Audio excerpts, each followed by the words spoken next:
বিরতির পরে আমরা আবার ফিরে এলাম আমাদের আজকের পর্বে। আমাদের আজকের অতিথি শায়েখ আলী হাসান তৈয়ব।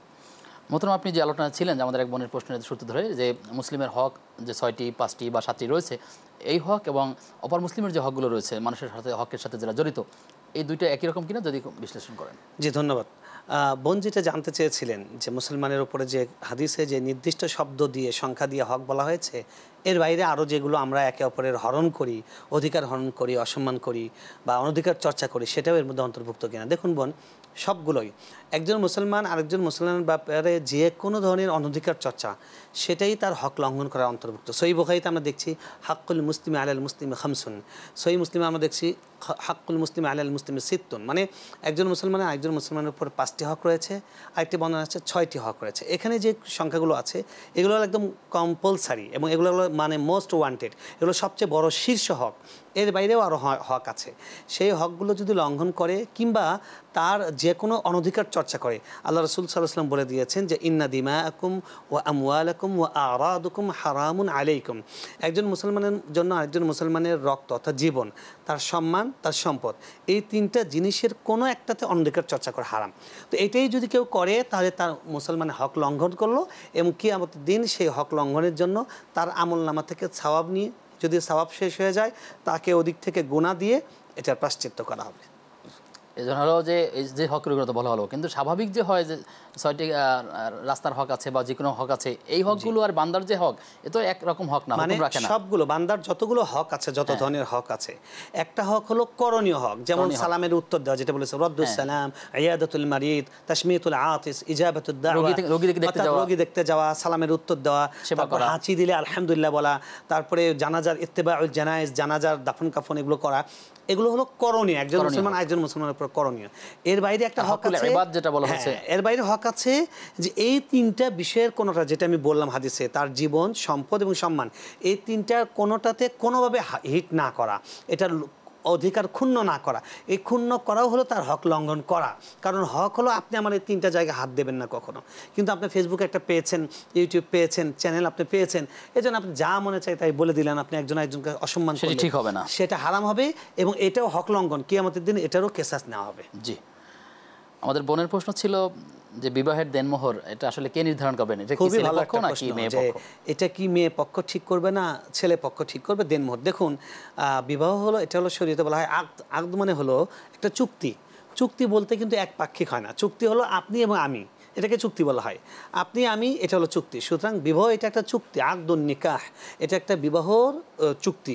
সুতরাং এখানে উভয় পক্ষ একসঙ্গে বসে যেন কোনো মিস আন্ডারস্ট্যান্ডিং না হয়, ভুল বোঝাবুঝি না হয়, মনোমালিন্য না হয়, এই জন্য দুই পক্ষ একসঙ্গে বসে যে এটা আপনাদের মহিলাদের সমাজে তাদের কি ধরনের একটা আছে, কোনো ফ্যামিলিতে আছে 10 লাখের নিচে কেউ মহারণা ধরেনি, এখন সেখানে গিয়ে যদি ছেলে পক্ষ বলে 50,000 টাকা ধরবো, তাহলে এই মেয়েটা তার বোনদের কাছে, তার মামাতো বোন, খালাতো বোন, তাদের কাছে কি একটা অবস্থা যে তাদের 10 লাখ টাকা আর মাত্র 50,000 টাকা। তো এরকম অসামঞ্জস্য যেন না হয়, এই জন্য মেয়ে পক্ষও মতামত দেবে।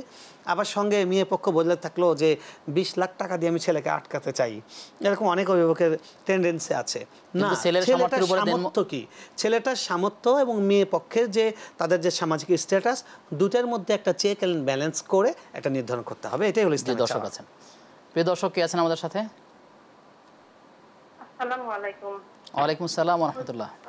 হুজুর, আমি প্রথমে আগে আরেকবার ক্ষমা চেয়ে নিচ্ছি, আমি আবার ফোন করলাম, মানে বান্দার হক তো মানে খুব ভয় লাগে হুজুর, সেজন্য একটু ক্লিয়ার হতে চাচ্ছি। আমরা যে বের হয় তো মানে স্কুলে নিয়ে যায় মেয়েকে, দেখা হয় সালাম দেই যত দূর সম্ভব, 2-4 জন, কোনোদিন হয়তো একজনকে দিলাম, মানে সালাম আসলে কি মানে দিতে হবে, বা যদি হঠাৎ না দেয় তাহলে কি এর জন্য কি জবাবদিহি করতে হবে কিনা, মানে এটা একটু জানার ছিল আমার।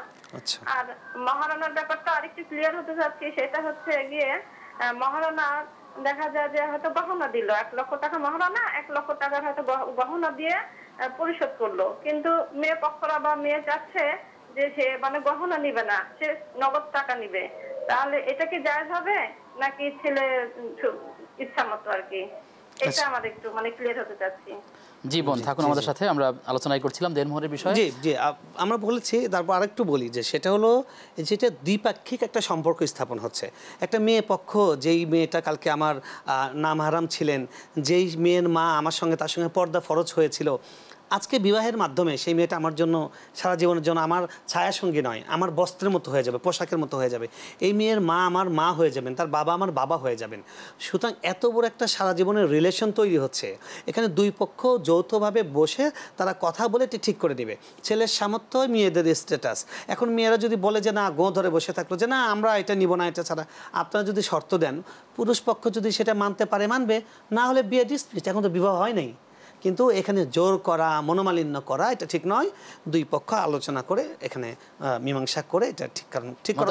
এই ব্যাপারে ইসলাম নির্দিষ্ট করেনি, শুধু এটা বলেছেন আল্লাহ রাসূল সাল্লাল্লাহু আলাইহি ওয়াসাল্লাম বলছেন ইন্না আ'দামান নিকাহি বারাকা আইসারুহা মাউনা। বিবাহ হলো সবচেয়ে বরকতময় সেটা যেটার মোহরানা সহজ করা হয়, অর্থাৎ ছেলেটা দিতে পারবে। ছেলে এখন তার মাসে ইনকাম হলো 15,000 টাকা, এখন তার শ্বশুর বলছে আমার 15 লাখ টাকার নিচে আমার মেয়েকে আমি দেবো না। এখন তো রিলেশন তো আগে থেকে হয়ে গেছে, ঠেকা তো অন্য দিক দিয়ে। ইসলাম এটা এক ধরনের সন্ত্রাস, এটা এক ধরনের অন্যায়, এটা ছেলের উপর একটা জুলুম। তো এই জুলুমটা না করা। হ্যাঁ, আমাদের নারী পক্ষ যারা আছে, বাবারা যারা আছেন, মুরব্বীরা যারা আছেন, তারা খেয়াল করবো যে এটা এই ছেলের উপর দেওয়া ফরজ। আল্লাহ বলেছেন ও আতুন নিসা সাদাকাতিহিন্না নিহলা, তোমরা নারীদেরকে তাদের মহারানা যথাযথভাবে পরিশোধ করো। এটা এমন নয় যে বিয়ের রাত্রে একটা অভিনয় করে মাফ করে নিলাম, এটা আমার পরিশোধ করতে হবে। পরিশোধ করতে হবে, আমি যতটুকু ঋণ করতে পারি ততটুকুই করব। আমি ব্যাংক থেকে 1 লাখ টাকা ঋণ নেওয়ার অ্যাবিলিটি রাখে না। আমি যদি এখন বাংলাদেশের সবচেয়ে বড় শিল্পপতির মতো 10 কোটি টাকা ঋণ চাই, ব্যাংকওয়ালা বলবে এর দারোয়ান দিয়ে যে বাইরে রেখে আসো, সমস্যা কি, আপনার আছে কি? তো সুতরাং আপনি আপনার জামাইয়ের কাছ থেকে তার যেটা অ্যাবিলিটি আছে এই ধরনের একটা আপনার নিতে হবে। ওনার যদি 15,000 টাকা মাসে আর্নিং হয়, 1 লাখ টাকা ধরতে পারেন। তো এরকম একটা দুই পক্ষ বসে যেটা একটা রিজনেবল এরকম একটা নির্ধারণ করা। এখানে এই সম্পর্ক প্রশ্নটা বলেছি, বোন জানতে চাইছিলেন যে তার গহনা দিলে সে গহনা নিতে চাচ্ছে না। গহনা এটা ওই যে বলছি একে ওটার মধ্যেই। আপনার দুই পক্ষ যদি মনে করেন যে গহনা দিয়ে আমরা পরিশোধ ধরে নেব, তাহলে তাই। আর ছেলে তো গহনা দিতে বাধ্য নয়, কোন গহনা দিতে হবে এরকম ইসলাম দেয় না। এটা আমাদের রেওয়াজ যে একটা মহিলাকে যদি 5 লাখ টাকা দেওয়া হয়, ওই টাকাটা উনি নষ্ট করে ফেলবে। তাই একটা অলংকার দিলে সেটা তার সৌন্দর্যও বর্ধন করলো আর সেটা স্থায়ীভাবে থাকলো। সুতরাং গহনা দিবেন না টাকা দিয়ে দিবেন, যে কোনোভাবে পরিশোধ করতে পারেন। দুই পক্ষ বসে মীমাংসা করে একমত হয়ে করবেন, তাহলে ইনশাআল্লাহ বারাকা হবে। জি ইনশাআল্লাহ। আমাদের হাতে আরো কিছু প্রশ্ন আছে, আমরা জানবো পরবর্তী বিরতি থেকে এসে ইনশাআল্লাহ। প্রিয় দর্শক, আপনারা দেখছিলেন ইসলামী জীবন ও জিজ্ঞাসা। সময় হয়েছে আবারও একটা বিরতির, যাচ্ছি অল্প সময়ের জন্য, সঙ্গে থাকুন।